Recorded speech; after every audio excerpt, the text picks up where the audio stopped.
tout part un peu de la loi de fondation de l'école de 2013, où il y avait effectivement un volet axé sur le plan numérique, le développement numérique à l'école.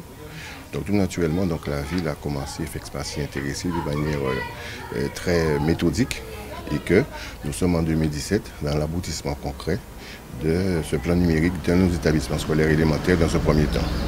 Donc nous avons noué les partenariats, mis en place donc les actions et aujourd'hui nous sommes dans la phase concrète de déploiement des classes numériques et de la formation des enseignants. Et nous sommes là un peu pour s'assurer de la bonne réalisation de cette partie de la formation à destination des enseignants pour l'intérêt donc des élèves. La classe mobile, en fait, ce sont des valises remplies de tablettes avec lesquelles l'enseignant peut animer sa classe en termes de contenu pédagogique et d'action pédagogique. Et ce qui est intéressant, c'est que c'est mobile. Ça veut dire qu'on peut aller d'une classe à l'autre, parce que ce sont des valises à roulettes et qui sont placées ensuite dans des compartiments sécurisés. L'enseignant, juste avant la session d'utilisation, doit charger donc la valise.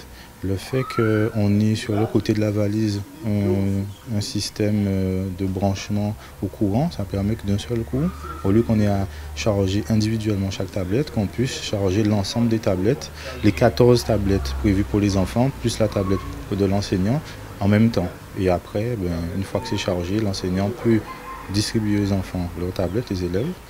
Et après, ils se connectent dessus et puis commence la session de formation. Dans la mesure où j'ai une classe multiniveau, 5 niveaux dans la même classe, je m'interrogeais justement sur la pertinence de l'utilisation des tablettes avec mes élèves, dans la mesure où la différenciation pédagogique est quand même assez compliquée.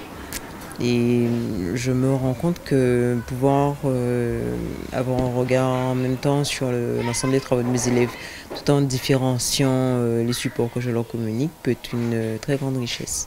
La municipalité en a fait un devoir de s'assurer que tous les territoires soient couverts. Là, nous sommes à Borico. Nous étions à Carénage. Dans le bourg, il y a l'ensemble des équipements scolaires qui sont concernés. Donc c'est un plan global, intégralité du territoire couvert en numérique, à destination également de créer ces nouveaux outils numériques à destination de l'apprentissage des élèves.